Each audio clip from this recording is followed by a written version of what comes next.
ओम शांति। 11 अप्रैल 2022 के महावाक्य हैं, मीठे बच्चे, तुम्हारी बुद्धि में सारा दिन सर्विस के ही ख्यालात चलने चाहिए। तुम्हें सबका कल्याण करना है क्योंकि तुम हो अंधों की लाठी। प्रश्न: ऊंच पद पाने के लिए मुख्य कौन सी धारणा चाहिए? उत्तर: ऊंच पद तब मिलेगा जब अपनी कर्मेंद्रियों पर पूरा कंट्रोल होगा।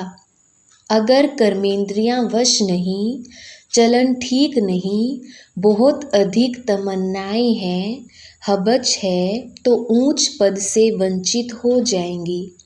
ऊंच पद पाना है तो माता पिता को पूरा फॉलो करो, कर्मेंद्रिय जीत बनो। गीत: नैनहीन को राह दिखाओ प्रभु। ओम शांति। प्रदर्शनी के लिए यह गीत बहुत अच्छा है। ऐसे नहीं प्रदर्शनी में रिकॉर्ड नहीं बजाए जा सकते, इस पर भी तुम समझा सकते हो, क्योंकि पुकारते तो सब हैं, परंतु यह नहीं जानते हैं कि जाना कहाँ है और कौन ले जाएगा। जैसे कि ड्रामा अथवा भावी वश भक्तों को भक्ति करनी है। जब भक्ति पूरी होती है तभी बाप आते हैं।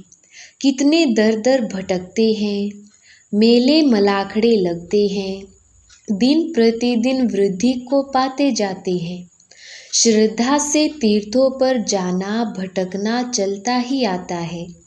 बहुत समय हो जाता है तो भी गवर्नमेंट स्टैंप आदि बनाती रहती है, साधुओं आदि के भी स्टैंप बनाती है, बर्थडे मनाते हैं। यह सब है रावण राज्य का अथवा माया का भभका। उनका भी मेला मलाखड़ा चाहिए। आधा कल्प से तुम रावण राज्य में भटकते रहे, अब बाबा आकर रावण राज्य से छुड़ाए राम राज्य में ले जाते हैं। दुनिया यह नहीं जानती कि आपे ही पूज्य, आपे ही पुजारी, यह महिमा किसकी है।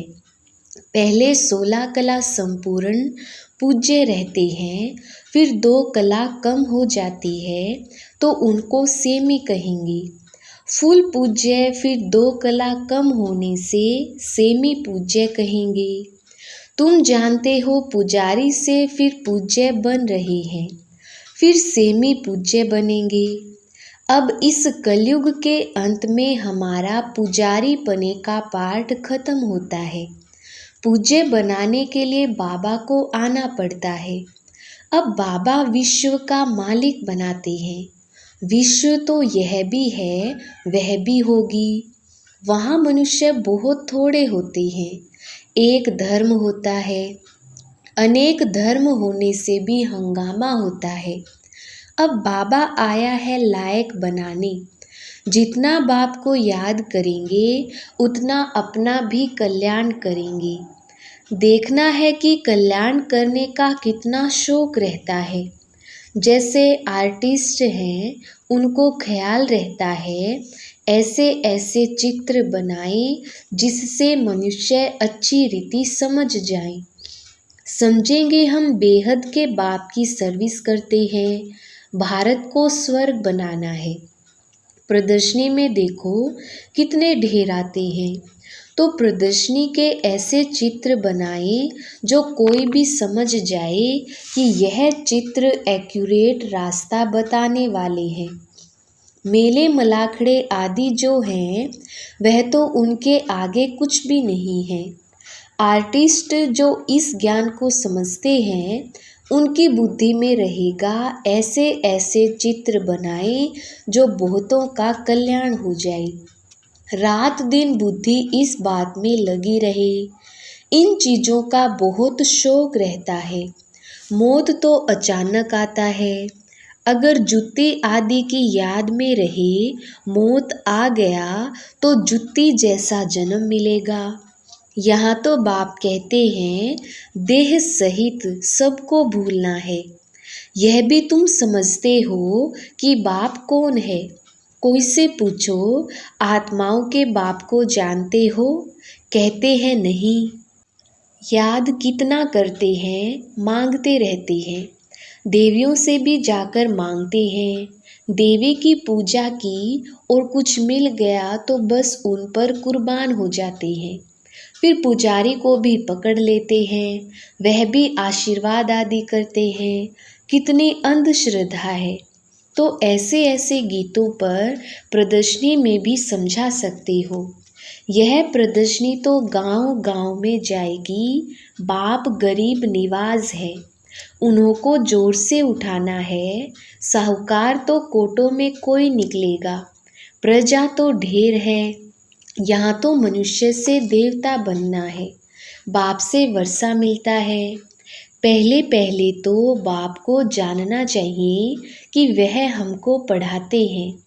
इस समय मनुष्य कितने पत्थर बुद्धि हैं, देखते भी हैं, इतने सेंटर्स पर आते हैं, सबको निश्चय है बाप टीचर सतगुरु है, यह भी समझते नहीं हैं। एक दूसरा गीत भी है कि इस पाप की दुनिया से, वह भी अच्छा है। यह पाप की दुनिया तो है ही। भगवानुवाच, यह आसुरी संप्रदाय है, मैं इनको दैवी संप्रदाय बनाता हूँ। फिर मनुष्यों की कमेटियाँ आदि यह कार्य कैसे कर सकती। यहाँ तो सारी बात ही बुद्धि की है। भगवान कहते हैं तुम पतित हो, तुमको भविष्य के लिए पावन सो देवता बनाता हूँ। इस समय सभी पतित हैं, पतित अक्षर ही विकार पर है। सतयुग में वाइसलेस वर्ल्ड थी, यह है विशेष वर्ल्ड। कृष्ण को 16,108 रानियां दे दी हैं, यह भी ड्रामा में नूंद है। जो भी शास्त्र बनाए हुए हैं उनमें गलानी कर दी है। बाबा जो स्वर्ग बनाते हैं उनके लिए भी क्या क्या कहते हैं, अभी तुम जानते हो। बाबा हमको कितना ऊंच बनाते हैं, कितनी अच्छी शिक्षा देते हैं। सच्चा सच्चा सत्संग यह है, बाकी सब है झूठ संग। ऐसे को फिर परमपिता परमात्मा आकर विश्व का मालिक बनाते हैं। बाप समझाते हैं बच्चे, तुमको अब अंधों की लाठी बनना है। जो खुद ही सज्जे नहीं हैं वह फिर औरों की लाठी क्या बनेंगे। भल करके ज्ञान का विनाश नहीं होता। एक बारी माँ बाप कहा तो कुछ ना कुछ मिलना चाहिए, परंतु नंबरवार पद तो है ना। चलन से भी कुछ मालूम पड़ जाता है, फिर भी पुरुषार्थ कराया जाता है। ऐसे नहीं जो मिला सो ठीक, पुरुषार्थ से ऊंच प्रारब्ध मिलनी है। बिगर पुरुषार्थ तो पानी भी ना मिले, इसको कर्म क्षेत्र कहा जाता है। यहाँ कर्म बिगर मनुष्य रह ना सके। कर्म संन्यास अक्षर ही रोंग है। बहुत हट करते हैं, पानी पर आग पर चलना सीखते हैं, परंतु फायदा क्या मिला, मुफ्त आयु गवाते हैं। भक्ति की जाती है रावण के दुख से छूटने के लिए, छूटकर फिर वापस जाना है, इसलिए सब याद करते हैं। हम मुक्ति धाम में जाएं अथवा सुख धाम में जाएं, दोनों ही पास्ट हो गए हैं। भारत सुख धाम था, अब नर्क है तो नर्कवासी कहेंगे ना। तुम खुद कहते हो फलाना स्वर्गवासी हुआ, अच्छा तुम तो नर्क में हो ना। हेवन के अगेंस्ट हेल है, बाकी वह तो है शांति धाम। बड़े बड़े लोग इतना भी समझते नहीं हैं, अपने को आपे ही सिद्ध करते हैं हम हेल में हैं। बड़ी युक्ति से सिद्ध कर बताना है। यह प्रदर्शनी तो बहुत काम कर दिखाएगी। इस समय मनुष्य कितने पाप करते हैं, स्वर्ग में ऐसी बातें होती नहीं, वहाँ तो प्रारब्ध है। तुम फिर से अब स्वर्ग में चलते हो, तुम कहेंगे अनेक बार इस विश्व के मालिक हम बने हैं, फिर अब बन रहे हैं। इस दुनिया में किसको भी पता नहीं है, तुम्हारे में भी कोई समझते हैं, इस खेल से कोई छूट नहीं सकते। मोक्ष भी मनुष्य तब चाहते हैं जब दुखी होते हैं। बाबा तो कहते हैं अच्छी रीति पुरुषार्थ करो, माँ बाप को फॉलो कर अच्छा पद पालो, अपनी चलन को सुधारो। बाप तो राह बताते हैं, फिर उस पर क्यों नहीं चलते हो। जास्ती तमन्नाएं नहीं रखनी चाहिए। यज्ञ से जो मिले सो खाना है। लालच है, कर्मेंद्रियां वश में नहीं है तो पद भी ऊंचा नहीं पा सकती। तो ऐसे ऐसे गीत प्रदर्शनी में बजाए उस पर तुम समझा सकते हो। तुम हो शिव बाबा के परिवार, शिव बाबा के ऊपर तो कोई है नहीं और सबके ऊपर तो कोई ना कोई निकलेंगे। 84 जन्म में दादा बाबा भी 84 जन्म लेते हैं। शिव बाबा है रचता, अब नई रचना रच रहे हैं, अर्थात पुरानी को नया बनाते हैं। तुम जानते हो हम सांवरे से गोरे बनते हैं। स्वर्ग में श्री कृष्ण है नंबर 1, फिर लास्ट में उनका जन्म है, फिर यही पहला नंबर बनता है। पूरे पूरे 84 जन्म श्री कृष्ण ने लिए हैं। सूर्यवंशी दैवी संप्रदाय ने पूरे 84 जन्म लिए। बाप कहते हैं जो श्री कृष्ण पहला नंबर था उनके ही अंतिम जन्म में प्रवेश कर फिर उनको श्री कृष्ण बनाता हूँ। अच्छा, मीठे मीठे सिकिलधे बच्चों प्रति माता पिता बाप दादा का याद प्यार और गुड मॉर्निंग। रूहानी बाप की रूहानी बच्चों को नमस्ते। हम रूहानी बच्चों की रूहानी बाप दादा को याद प्यार गुड मॉर्निंग और नमस्ते जी। धारणा के लिए मुख्य सार। पहला पॉइंट है, कोई भी विनाशी तमन्नाएं नहीं रखनी है, अपना और सर्व का कल्याण करना है। दूसरा पॉइंट है, देह सहित सब कुछ भूल वापस घर चलना है, इसलिए चेक करना है कि बुद्धि कहीं पर भी अटकी हुई ना हो। वरदान, नेचुरल अटेंशन को अपनी नेचर बनाने वाले स्मृति स्वरूप भव। विस्तार, सेना में जो सैनिक होते हैं वह कभी भी अलबेले नहीं रहते, सदा अटेंशन में अलर्ट रहते हैं। आप भी पांडव सेना हो, इसमें जरा भी अलबेलापन ना हो। अटेंशन एक नेचुरल विधि बन जाए। कई अटेंशन का भी टेंशन रखते हैं, लेकिन टेंशन की लाइफ सदा नहीं चल सकती, इसलिए नेचुरल अटेंशन अपनी नेचर बनाओ।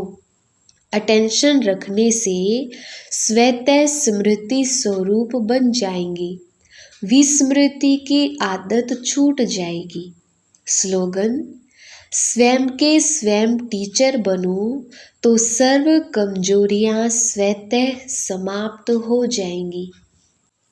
मातेश्वरी जी के अनमोल महावाक्य। पहला पॉइंट, याद का तैल्लुक है ज्ञान से, ज्ञान के बिना याद यथार्थ नहीं रह सकती। पहले पहले मनुष्य को अपनी सुखी जीवन बनाने के लिए कौन सी मुख्य पॉइंट बुद्धि में रखनी है। पहले तो यह मुख्य बात समझनी है कि जिस परमात्मा बाप की हम संतान हैं, उस बाप की याद में हर समय श्वासोश्वास उपस्थित रहे। उस अभ्यास में रहने की पूर्ण रीति से कोशिश करनी है। अब श्वासोश्वास का मतलब है लगातार बुद्धि योग लगा रही, जिसको निरंतर योग अटूट अजप्पा जाप याद कहा जाता है। यह कोई मुख से जपने वाली याद नहीं है और ना कोई मूर्ति सामने रख उसका ध्यान करना है, परंतु यह बुद्धि योग द्वारा याद रखनी है। अब वो याद भी निरंतर तब रह सकेगी जब परमात्मा का पूरा परिचय हो, तभी ध्यान पूर्ण लग सकेगा। परंतु परमात्मा तो गीता में साफ कहते हैं, ना मैं ध्यान से ना जप से मिलता हूँ और ना मेरी सूरत को सामने रख उनका ध्यान करना है, परंतु ज्ञान योग द्वारा परमात्मा को पाना है। इसलिए पहले चाहिए ज्ञान। ज्ञान बगैर याद कायम रह नहीं सकेगी। याद का तल्लुक है ही ज्ञान से। अब ज्ञान से चाहे मन से कल्पना करें व बैठकर दर्शन करें, अगर उस देखी हुई चीज़ का भी पहले ज्ञान होगा तभी योग और ध्यान ठीक लग सकता है। इसलिए परमात्मा कहते हैं मैं कौन हूँ, मेरे साथ कैसे योग लगाना है, उसका भी ज्ञान चाहिए। ज्ञान के लिए फिर पहले संग चाहिए। अब यह सब ज्ञान की पॉइंट बुद्धि में रखनी है, तभी योग ठीक लग सकेगा। दूसरा पॉइंट, सृष्टि की आदि कैसे होगी। मनुष्य पूछते हैं कि परमात्मा ने सृष्टि कैसे रची, आदि में कौन सा मनुष्य रचा। अब उसका नाम रूप समझना चाहते हैं। अब उस पर उन्हों को समझाया जाता है कि परमात्मा ने सृष्टि की आदि ब्रह्मा तन से की है। पहला आदमी ब्रह्मा को रचा, तो जिस परमात्मा ने सृष्टि की आदि की है तो अवश्य परमात्मा ने भी इस सृष्टि में अपना पार्ट बजाया है। अब परमात्मा ने पार्ट कैसे बजाया। पहले तो परमात्मा ने सृष्टि को रचा, उसमें भी पहले ब्रह्मा को रचा, तो गोया पहले ब्रह्मा की आत्मा पवित्र हुई, वही जाकर श्री कृष्ण बनी। उसी तन द्वारा फिर देवी देवताओं के सृष्टि की स्थापना की, तो दैवी सृष्टि की रचना ब्रह्मा तन द्वारा कराई, तो देवी देवताओं का आदि पिता ठहरा ब्रह्मा। ब्रह्मा सो श्री कृष्ण बनता है, वही श्री कृष्ण का फिर अंत का जन्म ब्रह्मा है। अब ऐसे ही सृष्टि का नियम चलता आता है। अब वही आत्मा सुख का पार्ट पूरा कर दुख के पार्ट में आती है, तो रजो तमो अवस्था पास कर फिर शूद्र से ब्राह्मण बनती है।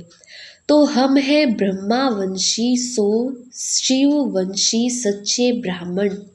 अब ब्रह्मावंशी उसको कहते हैं जो ब्रह्मा के द्वारा अविनाशी ज्ञान लेकर पवित्र बनते हैं। तीसरा पॉइंट, ओम शब्द का यथार्थ अर्थ। जब हम ओम शांति शब्द कहते हैं तो पहले पहले ओम शब्द के अर्थ को पूर्ण रीति से समझना है। अगर कोई से पूछा जाए ओम का अर्थ क्या है, तो वो लोग ओम का अर्थ बहुत ही लंबा चौड़ा सुनाते हैं। ओम का अर्थ ओंकार बड़े आवाज से सुनाते हैं। इस ओम पर फिर लंबा चौड़ा शास्त्र बना देते हैं, परंतु वास्तव में ओम का अर्थ कोई लंबा चौड़ा नहीं है। अपने को तो स्वयं परमात्मा ओम का अर्थ बहुत ही सरल और सहज समझाते हैं। ओम का अर्थ है मैं आत्मा हूँ, मेरा असली धर्म शांत स्वरूप है। अब इस ओम के अर्थ में उपस्थित रहना है, तो ओम का अर्थ मैं आत्मा परमात्मा की संतान हूँ। मुख्य बात यह हुई कि ओम के अर्थ में सिर्फ टिकना है, बाकी मुख से ओम का उच्चारण करने की जरूरत नहीं है। यह तो बुद्धि में निश्चय रखकर चलना है। ओम का जो अर्थ है उस स्वरूप में स्थित रहना है। बाकी वह लोग भल ओम का अर्थ सुनाते हैं मगर उस स्वरूप में स्थित नहीं रहते।